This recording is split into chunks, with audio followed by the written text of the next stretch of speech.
everyone. Welcome back to the Minute Women podcast. My name is Grace. And I'm Linnea.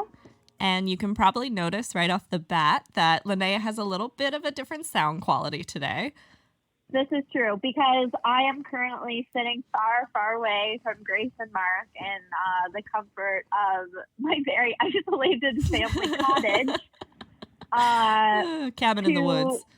Yeah, to prevent the spread or possible getting, of COVID-19. As we've discussed in our live videos on Instagram, if you've watched any of those, I am immunocompromised. I have some really crappy lungs already, and so me and COVID-19 would just be a bad mix. So I'm staying nice and safe and Purelled and Lysoled and quarantined away from Grace and Marc, sadly. But we still, technology is cool. And Marc, our amazing producer, who's also here with us on the show, so Grace didn't have to be all alone in the studio. Marc is also there to also be in on this podcast. So Marc, why don't you introduce yourself? Yeah, normally I'm on the other side of this, watching you guys just make hilarious joke after hilarious joke. Honestly, we've really been hitting it out of the park. Absolutely. Well, it's funny because before we started this, you had mentioned that you wanted me to be part of it from the get-go, and I kind of skirted that. Yeah, you were like, no, I don't think that's necessarily the best idea. But without saying no, he never actually said no. He just convinced us that we were great, and then he just cheer for us from the sidelines. But we wanted him from the very beginning. So here he is. I'm here now, but I think I made the right decision. You guys are great, just the two of you.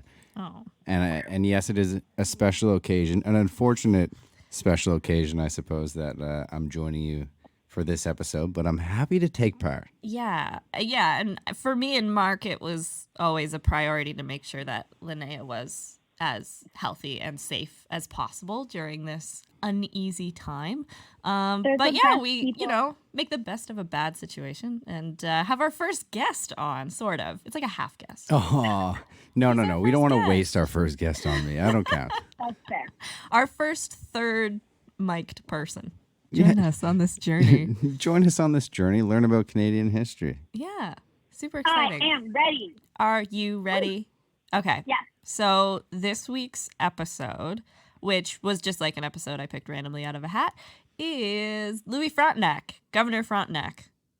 Oh. Do you know that Heritage Minute? No, I don't remember that one at all. So this it's an old one, and I don't think it aired very much in Nova Scotia. I didn't really remember it. My dad remembered it, actually. I told him about it, and he was just like, oh, that's a good one. This isn't big with the pie, is it? No, nothing to do with pie. So do you know who Governor Frontenac is?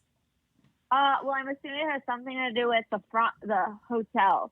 Yeah, it's named for him. So he's the Governor General of New France for a long time. So that's when what today is Quebec was called New France or Nouvelle France, and it's under the control of the French. That hotel is a big, fancy hotel. I went to pee in that hotel. And they were like, are you sure? You don't seem like you belong here. Basically. And I was like, I really have to pee. And so they let me go use the washroom. And then I left promptly afterwards. But yeah, that's my experience. Yeah. And so the Heritage Minute pertains to, Quebec was sieged in the 1690s by the British, and it's essentially, the minute is really confusing. Actually, when I was doing the research, it's the only minute that they ever had to go back and add narration to explain what's going on, because it's not really clear what's happening. You just see a bunch of blindfolded British soldiers brought into Quebec. Then the person who is their leader confronts some guy who looks like a Three Musketeer, and they start dueling, and then Governor Frontenac comes out and he's like, hey, don't do that. And then the British guy is in Quebec to offer Governor Frontenac an ultimatum, surrender now or we're going to attack you and we're going to take Quebec by force. And Governor Frontenac responds with the line, I have no answer for your Captain Phipps, except from the mouth of my cannons and muskets. Which that's paraphrasing the line, but them's fighting words. Them's fighting words, and I will say off the top, the only cool thing Governor Frontenac ever did. Okay, wait a second here. Is this just another case of us trying to make Quebec look good again? Was this from the early 90s? It is from the early 90s. I think it's more so like along the lines of like we want our previous politicians to like look really cool, but if you delve into the life of anybody who's managed to obtain power, they're almost always bad people. Yeah. Like if you're power hungry and you're seeking out like power and authority, it's probably not because you're like a good person. It's such like a slim margin of people that come into power that are like, I'm doing it for the right reasons. It's usually people who kind of power thrust upon them and they weren't seeking it out. Yeah, and especially during this period in French history, it's just like, do you have the right name and do you have a lot of money? That's enough to get into a position of power. But so we're going to do kind of like the life of Governor Frontenac from the beginning to the end.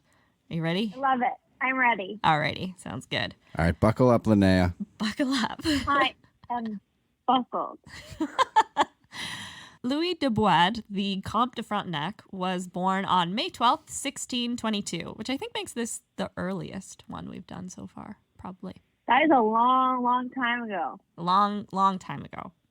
The Boides were a noble family in France, and many of Frontenac's ancestors served the French royal family at different stations. Frontenac's early life is not particularly well documented. However, he likely attended a Jesuit college, which would have been the best education available. And like many people of his station, many young men of his station, he entered the French army and served several campaigns in the 30 Years' War. And in February 1643 was commissioned as a colonel of the Normandy Regiment. During his enlistment... Oh, look at him, just moving up. He's moving up. You know, he's making money moves, as he is. People might say. Okay. Mark, see, these are all the comments that Mark makes just off mic. So now all of our dirty laundry is going to get aired. It's all coming out. You're going to get to hear them. During his enlistment, he permanently injured his right arm in 1646, and he was retired from the army with the equivalent rank of brigadier. As to his appearance, we don't have any authentic portraits that remain, so we really have no idea what he looked like. The best we can do is essentially look at what his family looked like. So the article I was using said that you should compare him to his grandfather, who was a small, wiry man with a wide forehead, a long, thin nose, hollow cheeks, and a narrow, pointed chin. So that's a looker. Detailed.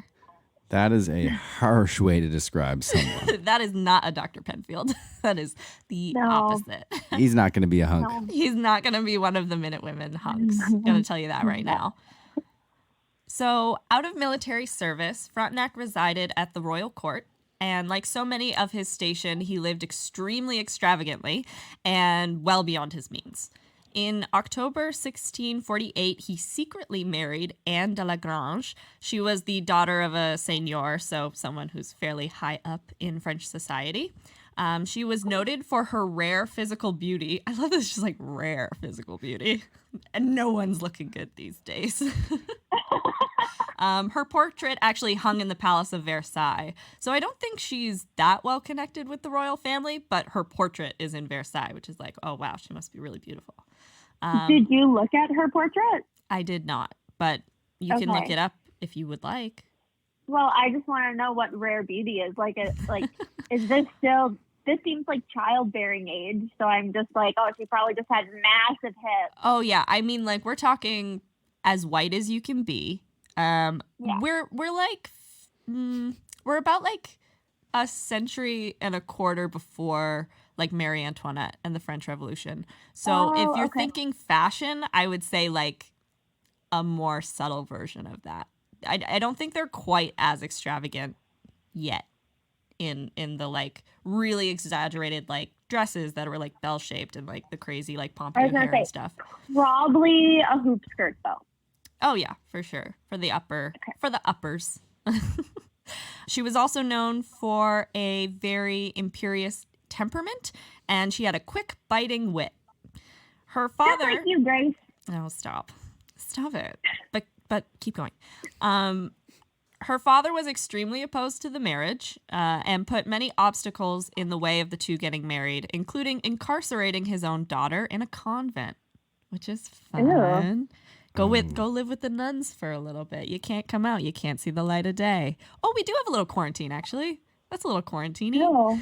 Ooh, yeah, That sounds awful. that is Religious incarceration. quarantine. Religious quarantine. That might be the worst type. Well, he found out that the wedding had taken place anyways, in spite of all of his efforts. And so in response, he ensured that his daughter would never obtain the inheritance she was due from her mother's estate.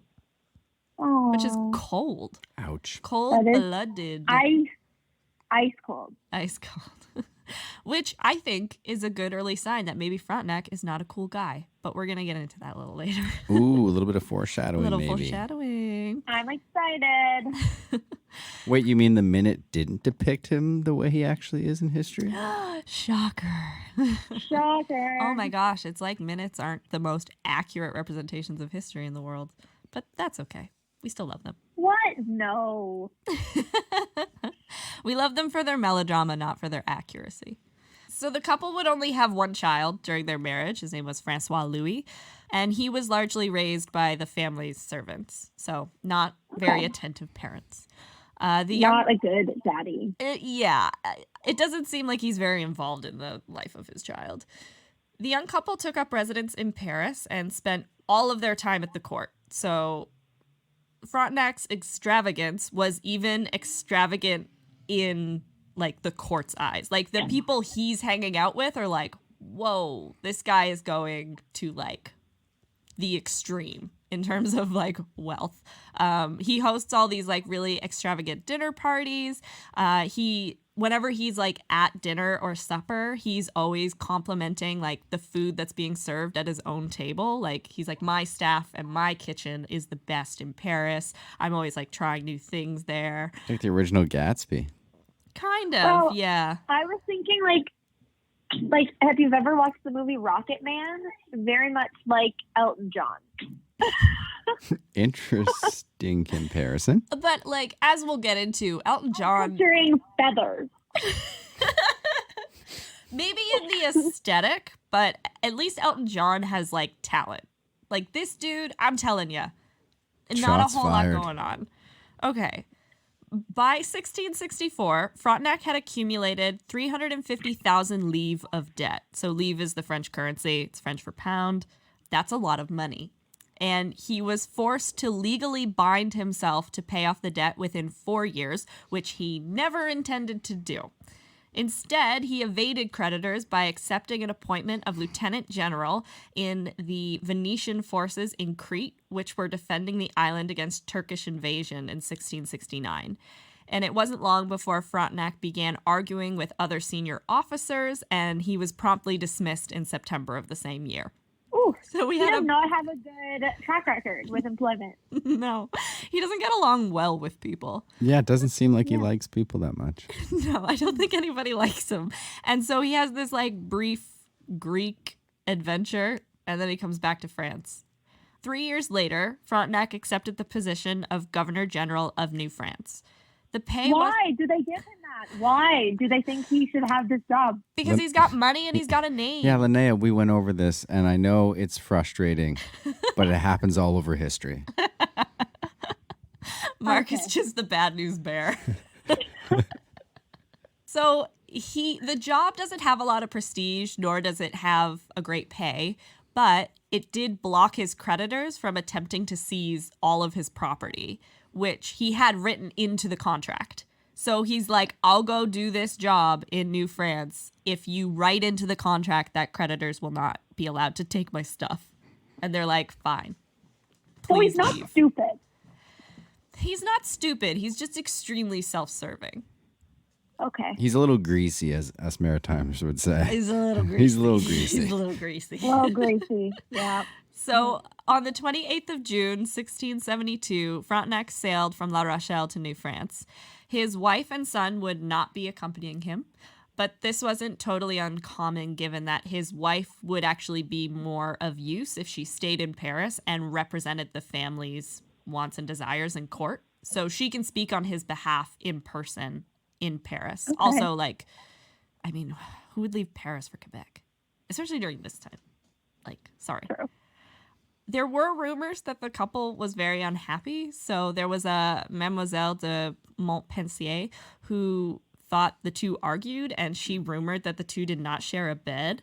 But this is purely derived from gossip. How did that make it into the history books? Because historians are not, like, historians are human.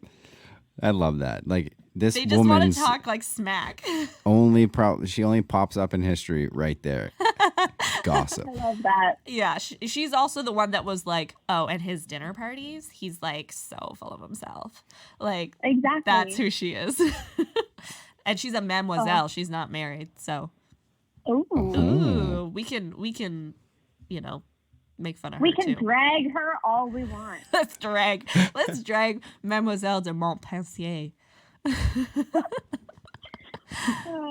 Frontenac arrived in Quebec, the capital of New France, in early autumn. So we left in June. That's a long trip. Yeah. Like, I know to get from La Rochelle to Louisbourg is, I think, like 3 to 4 weeks. So then you gotta Yeah. go down the St. Lawrence River, and, like, that's a whole summer.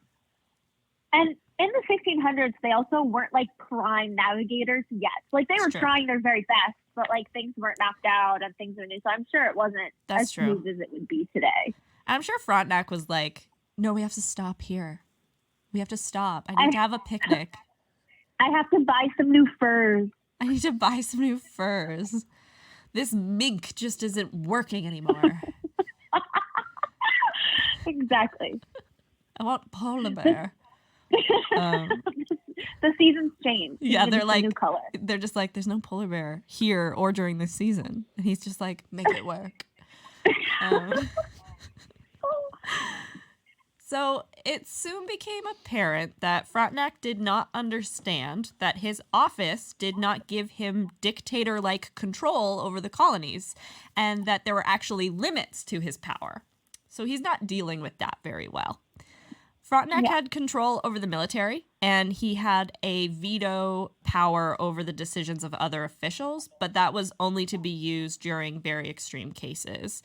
Otherwise, he always had to defer to other people. So he has to defer to the Conseil Souverain, and he also has to defer to other officers of justice in the lower courts.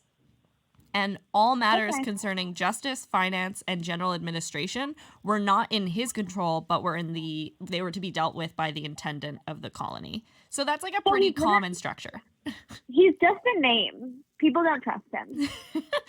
But he comes in and he's like, he really only has control of the military, and he does have a power of veto. Like, he has an executive office, but he comes in and he's just like, well, I'm gonna run shit. Like, this is my town now. And so basically his whole political career is people telling him, no, you can't do that. Yeah. No, stop that. Just please stop. Stop that. However, 2 months after Frontenac's arrival, the intendant resigned and left for France. So the person that essentially co-runs the colony with him has resigned. Colbert, who is the Ministre de la Marine, which is just the royal minister in charge of the colonies, he failed to appoint a deputy to the position, and he also failed to provide instruction on what to do until someone else is hired. So Frontenac assumed that all these powers were now his. Of course. He was not subtle about his new power. Oh, no. Frontenac wound up in conflict with the Conseil Souverain, the governor of Montreal, and several leading families in the colonies. Of course he did. I'm not surprised. Are you surprised? I'm not surprised. Are you surprised, Look at Mark? this face. I'm wondering why we did a minute about this guy. That's a question I ask myself once a week. Most of these disputes were related to the fur trade. A few years before Frontenac's arrival, peace had been established between France and the powerful Haudenosaunee Confederacy. So Haudenosaunee is the indigenous word for Iroquois. So Iroquois is not the word we would typically use anymore. It is like the colonial word for it. So Haudenosaunee is their kind of more common name, but if you know them as Iroquois, that's what we're talking about. So the peace that had been established between France and the powerful Haudenosaunee Confederacy made it safe and possible for Canadian fur traders to go west and obtain furs. The former intendant had a policy of expansion and sent parties further and further west to claim lands for France and establish relationships with other indigenous groups like the Hurons, the Ottawas, and others.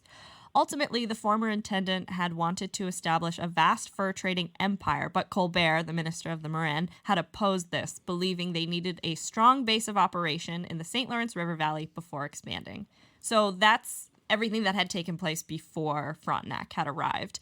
And Frontenac did not care about any of it. Oh, surprise. So he knew there was money to be made in the West. Before he had been in the colony for even a year, and without informing the minister of his intentions, not to mention obtaining authorization, he established a fur trading post on Lake Ontario at the mouth of the Cataraqui River and established a fort called Fort Frontenac, which is now Kingston. Oh, wow. Oh. Yeah. You know what? Okay.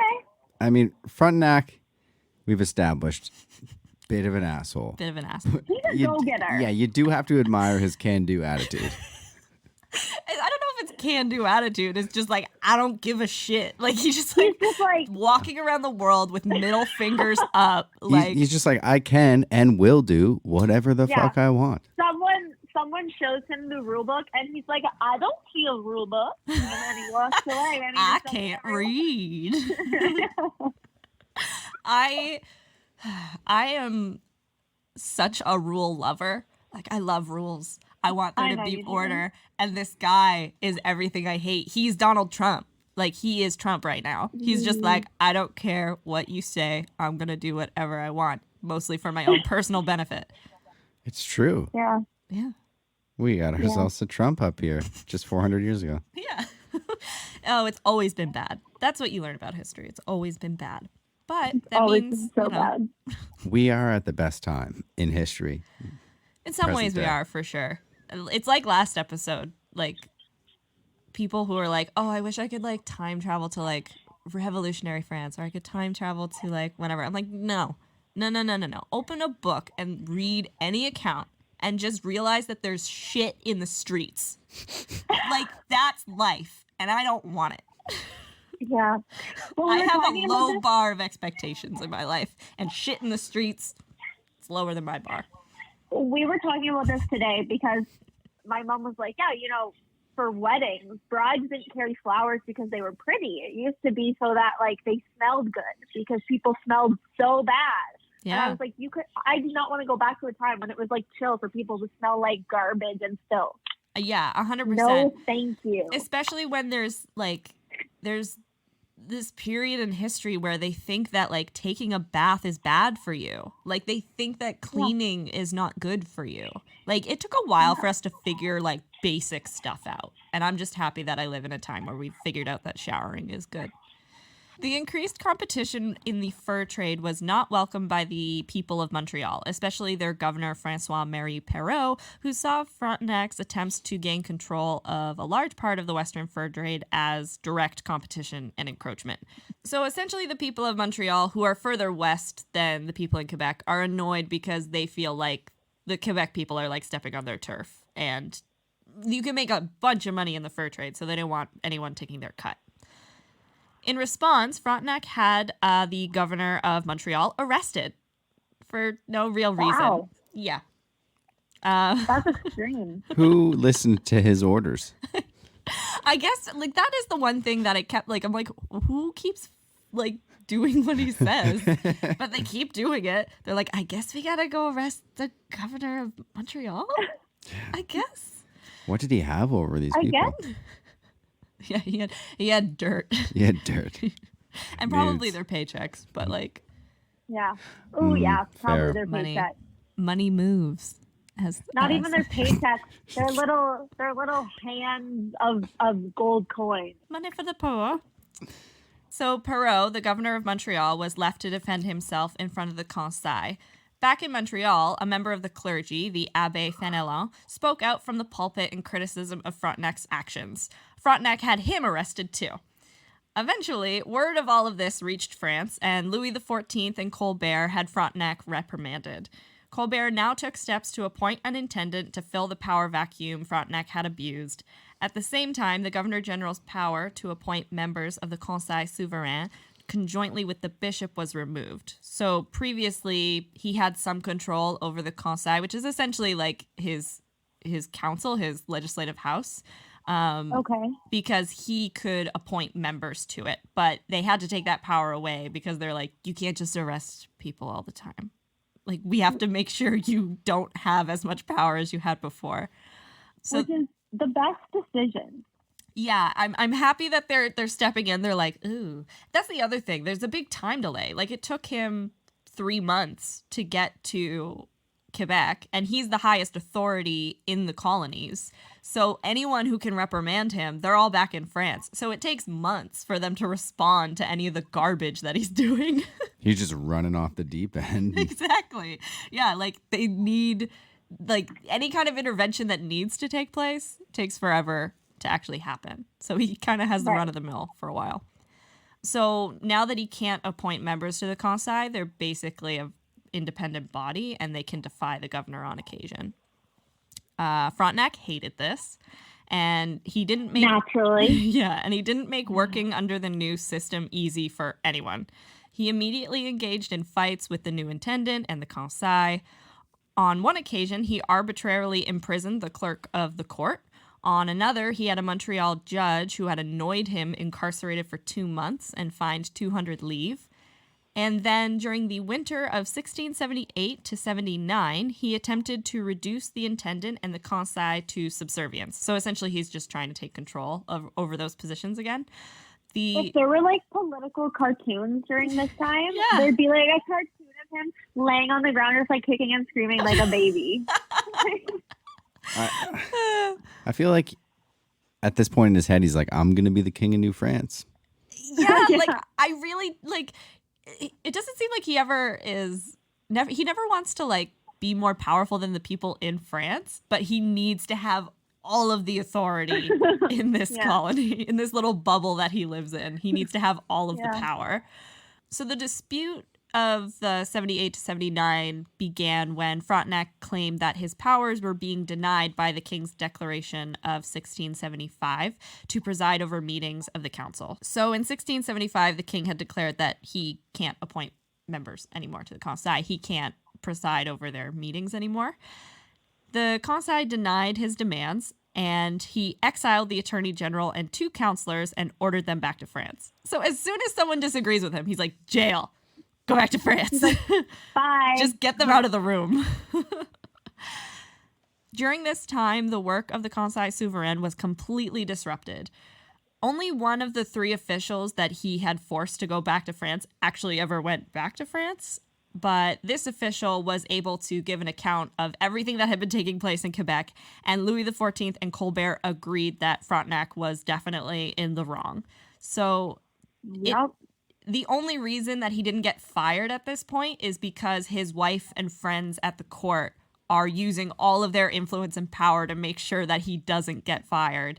And they're assuring the king and Colbert that he's not going to do anything like this ever again. They're like, he's going to be better. We promise. We're really going to rein him in. He's going to be a good boy. He really is a child. Boy. Yeah, it's his parents having a meeting with the principal. Yeah. And they're like, I swear he's not going to skip class again.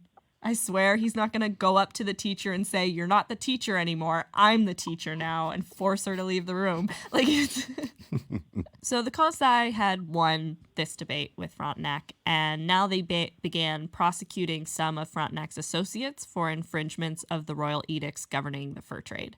So they're feeling confident. They're like, all right, we have the king and Colbert on our side. We're going to go after some of Frontenac's supporters.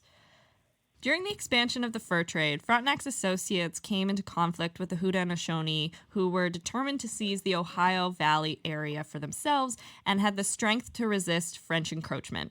The Haudenosaunee became increasingly hostile with the invaders and began attacking tribes who had allied with the French or were under French protection.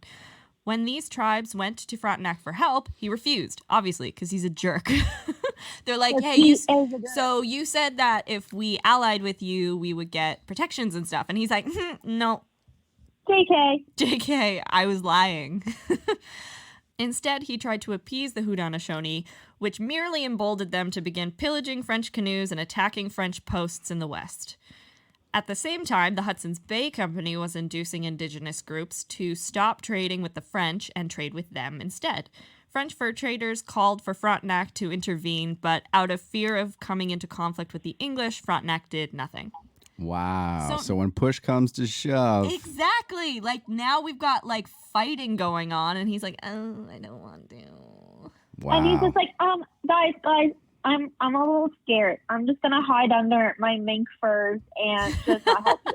Frontenac continued to fight with everyone around him. The Jesuits, who Colbert did not like because he believed they wielded too much power, complained that Frontenac too freely used brandy in the trade with indigenous peoples, which they believed to be sinful. So the Jesuits are a really powerful religious sect, or a sect of Catholicism, and they believe that the Europeans freely using brandy to conduct trade with the indigenous peoples is immoral. Shocking. It's weird when people have a moral compass in the past. It's just like, weird. it's a little like so abrasive. Well, it just makes the immoral people look that much worse. So much worse, yeah. It's like, it's really nothing about the time. It's just, you know, like, people had a good sense of what was going on. Like, I think that's the thing that people do to, like, to write off racism in the past. They're like, oh, but they didn't understand. It's like, no. They knew exactly what they were doing. Frontenac and many others used brandy frequently to facilitate trade. Louis XIV eventually tried to settle the dispute with a compromise decision, which was easily evaded, and consequently, the clergy continued to complain of Frontenac's attitude. He's just got so much attitude. He does. He really does. Frontenac, in turn, did his best to discredit them. Additionally, Frontenac kept inducing violent quarrels with the intendant and the Conseil Souverain. In 1680, Colbert informed him that all the public bodies and many individuals were complaining of his tyranny. I love him getting that letter. It's like, it's like an HR meeting. It's like, we've heard from some of your coworkers that you're not the easiest to get along with. You're a little bit of, well, actually, the word Carol in accounting used was a dictator. Tyrannical was the word thrown out. Several times. So let's just talk about that for a sec. So let's just hone in on that for like 2 seconds. If he did not change his ways, he would be dismissed. But Frontenac proved incapable of heeding warnings or orders. In violent displays of temper, he imprisoned the first teenage son of the intendant and then an elderly member of the Conseil Souverain for what he claimed were failures to show due respect for his person. It's just also super pretentious. It's like, you did not show due right to my person, rather than like, you just don't respect me. It therefore surprised no one that he was dismissed from his post and ordered to return back to France in 1682. So he's gone. They're like, finally, we got rid of him. Bye, boy. So Frontenac left the colony in complete disarray for his successor, the Faber de la Barre. He was unable to stop the Haudenosaunee, so he was forced to make peace on their terms, and as a result, Louis XIV recalled him as well. So his successor doesn't have the military strength to fight the Haudenosaunee, and so he's forced to make peace with them on their terms, and Louis is like, that's unacceptable, and he's instantly fired. Instantly! It took Frontenac so long to get fired, and this guy makes one mistake, and they're like, nope, gone. Yeah. And not even a mistake. He just made a political decision. He made a decision. Yeah, exactly. Yeah. So the next guy sent to be the governor was Monsieur de Brizay de Denonville. And he was sent with a considerable body of troops. And this helped him manage to bring peace with the Haudenosaunee on the French, like the French's terms. So they have enough military force that the next time they make peace, the French get to dictate the terms.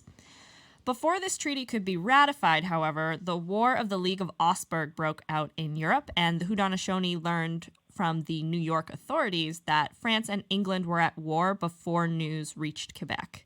So before the French have time to respond, the British have already told the Haudenosaunee that, like, hey, war's on. And so that allowed the Haudenosaunee to launch a surprise attack on the settlements at Lacan on the 4th of August, 1689. And this caught the Quebec Canadians completely off guard.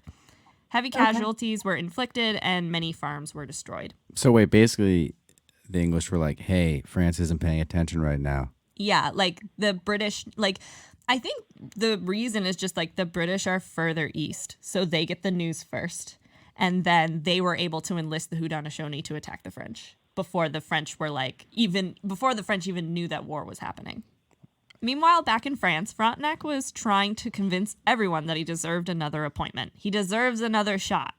His creditors finally got a hold of him and seized most of his property. Because remember, the reason he left in the first place was because he was in so much debt.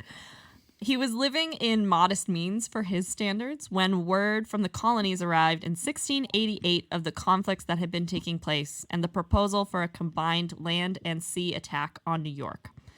He was probably living in a castle. Oh, like, yeah. He was like, living in modest means. He's in a castle. He's only got 2 butlers, not 6. Yeah, exactly. And he has to walk up the stairs. He doesn't get carried. Yeah, like that's modest.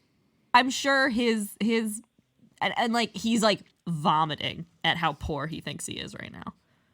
Blech. Just puking. Blech. Blech. He wakes up in the morning, he's just like instantly. And they're like, oh God, and there's only 2 butlers to clean it up instead of 6. Yeah. It also didn't mention anything about his wife. So like he's back for the first time in like I think almost a decade, and it really doesn't mention his wife at all. It's just like, I've moved on. Whatever. So there's word going around that there's going to be this joint attack on New York. As soon as England declared war on France, Louis XIV had accepted this proposal. So he accepts the proposal to attack New York. And Frontenac was appointed to command the expedition. I've got to imagine they just keep giving him jobs because they don't want him around. They're like, please leave. Like, get out of our hair. Please Fair. go but home. don't they want to win this battle? Or are they just like, yeah, whatever. It's not that big of a deal. It's New York. Whatevs. So basically the reason they send him is, and also when he is given the command of the expedition, they're also like, you can be governor again. So we're back to governorship as well. But what happened to that poor guy who made one decision and they got rid of him? He's probably a beggar on the streets. He's probably like lame mizzing it up. He's probably already cut off all his hair and he's given away his teeth. Yeah. Oh man.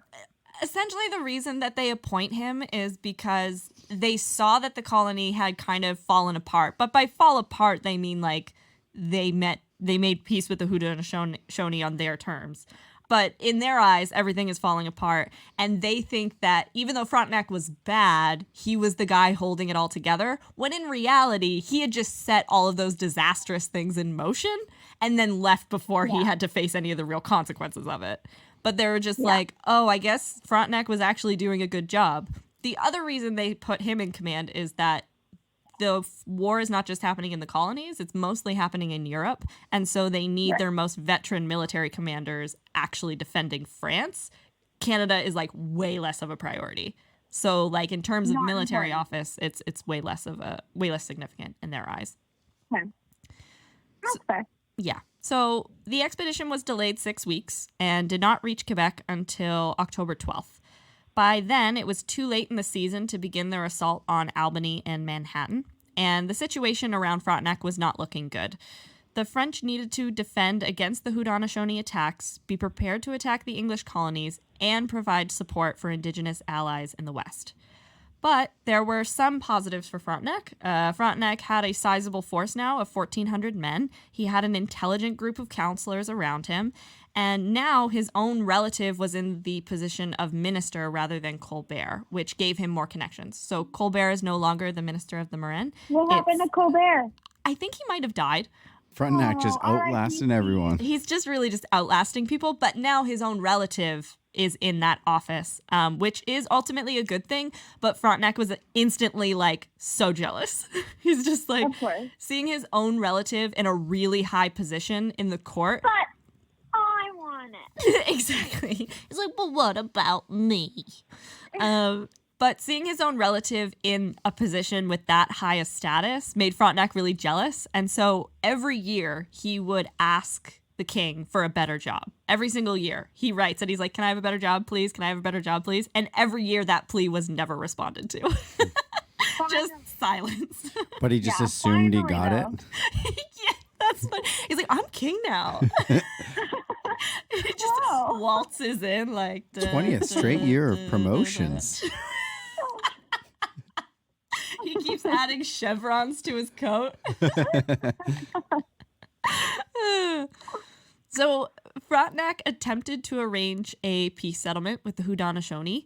He greatly overestimated his influence over them, however, and their only reply was to torture to death some of his emissaries.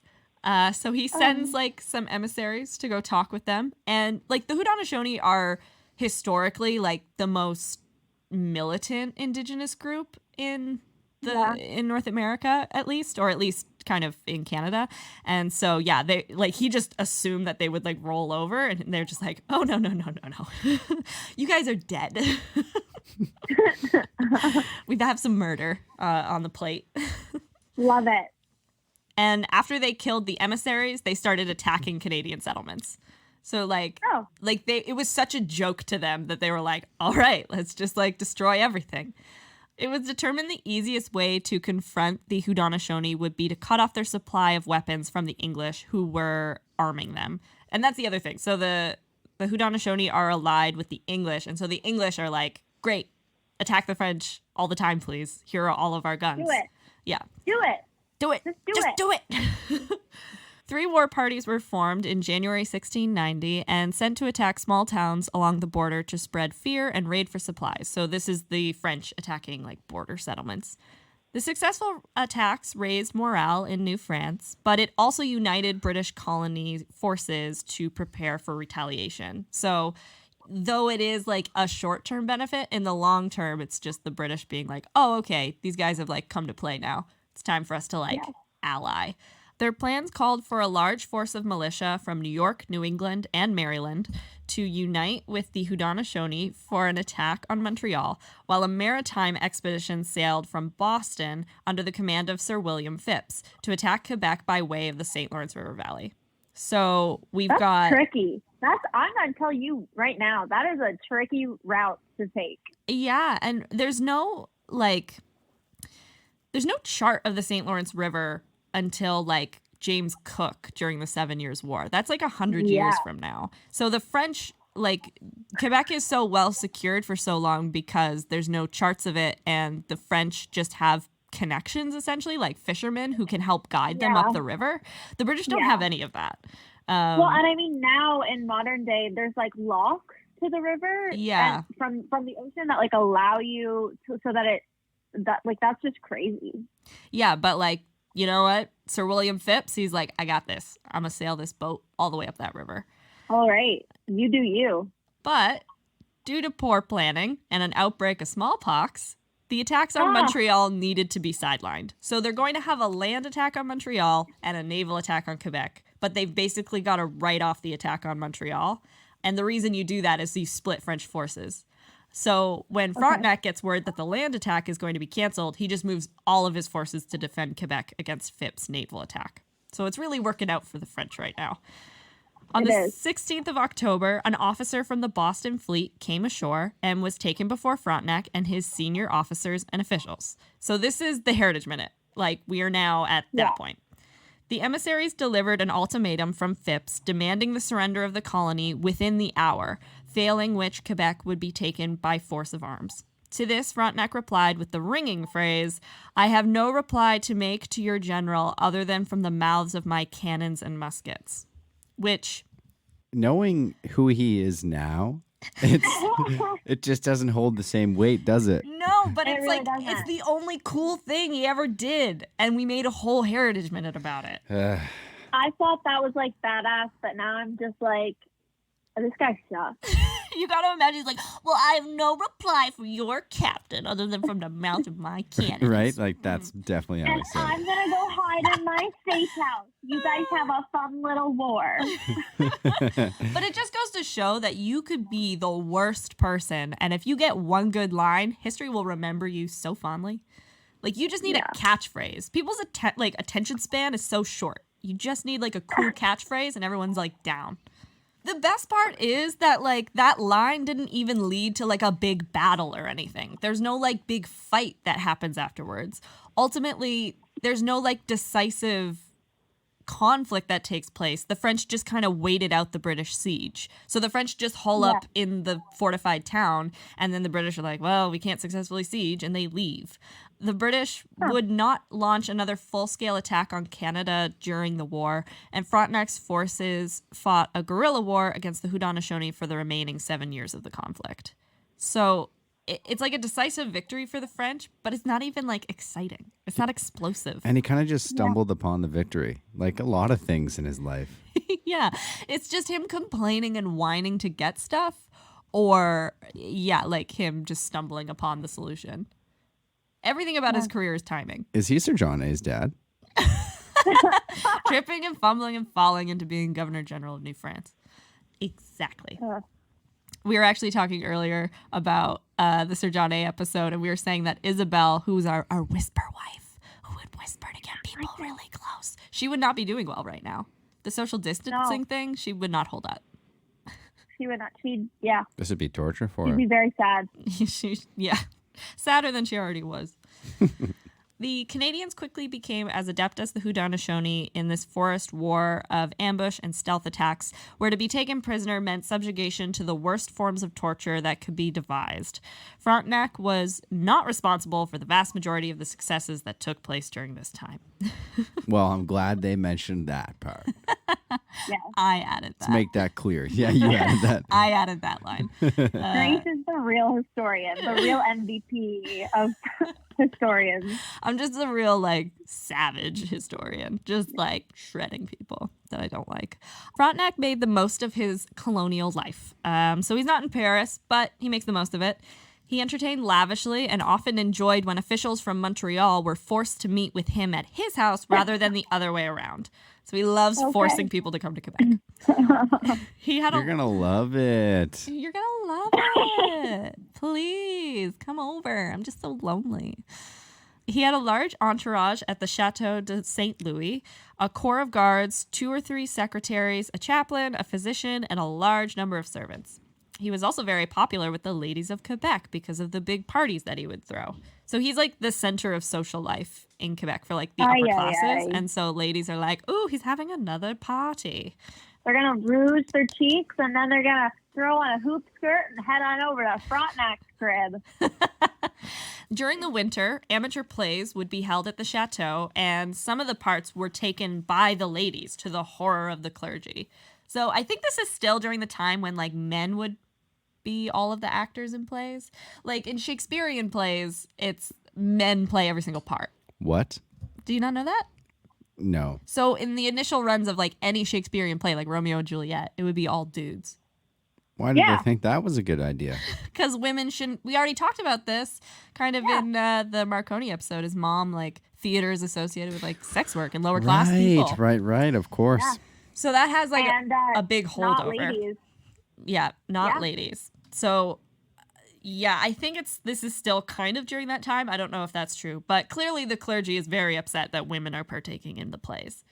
On one occasion, when the bishop learned that a play called Morelier Tartuffe was being played, which is this biting satire on religious bigotry, the bishop raised this big outcry and excommunicated Jacques de Moreux, who was going to be the leading man in the play. And he also had the whole colony in just like an uproar over the fact that this play was going to be taking place. Louis XIV had to intervene before calm could be finally established. So not only is he whatever. I don't think that's a huge deal, but it's just like he wants to like cause shit in every aspect of his life. It's not just his job, like even social life. He's just like, I'm going to make this hard for everybody. He just likes to stir the pot. He's a shit disturber. Exactly. Yeah. During the remaining years of the war, so this is still the War of the League of Augsburg, Frontenac also expanded the fur trade. Under the guise of military activities, he sent large forces to western ports each year, paid for by the crown. It soon became apparent that, far from serving any military purpose, these expeditions merely afforded an opportunity for Frontenac and his friends to gain wealth by trading furs. This expansion so essentially he's just like, yeah, it's for military purposes, wink. Some rich guy getting his other rich friends richer. Yeah. I've never seen that happen. That doesn't happen anymore. Rich people taking advantage of war to make money? People don't do that. What? This expansion disgruntled the old middlemen of the trade, the Ottawas, who were now being pushed out. So before, the French had to operate through Indigenous groups, so they interact with the Ottawas, who would then interact with the Western Indigenous groups to collect the furs. But because the French are moving further west, the Ottawas are getting pushed out of the whole trade.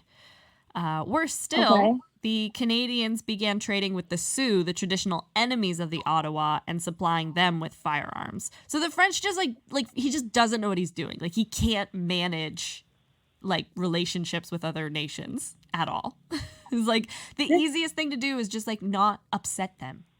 Like, you have a good thing going. But he's like, nope. So the Haudenosaunee saw the writing on the wall, and they approached the Ottawas to form an alliance against the French. This put all French operations in grave danger, but Frontenac was slow to react. So he's not appreciating the political climate that his dealings are creating. He's not seeing that the Haudenosaunee are now like allying with other people to like attack the French, essentially. The Haudenosaunee, while negotiating with the Ottawas, had kept the French inactive by entering into peace negotiations with Frontenac, who believed them to be sincere, despite the efforts of the governor of Montreal and the intendant trying to convince him that he was being duped. So, like, everyone can see what's happening except for Frontenac. And Frontenac's like, no, these guys are good. They're honest. I got this. And they're like, no, they're lying to you. The Haudenosaunee are lying to you. It was only after the Haudenosaunee had brought the Ottawas to terms, then renewed their attacks on French settlements, and after Frontenac had received direct orders from the Minister of the Marine, did he undertake any campaign against the Haudenosaunee. So it takes him so long to figure out that he's being lied to. He's just not smart. He is so dumb. So dumb. So dumb. So Frontenac was now 74, but he insisted on participating in the events and was carried through the forest in an armchair. Like, literally, the joke you made at the beginning of the episode is our reality. I hate that so much. Frontenac watched as the ashes of the villages the French had burned were further raised, and any foodstuff was either stolen or destroyed. With their work done, the army returned to Montreal. This set the stage for the next few years as the Haudenosaunee resistance was broken.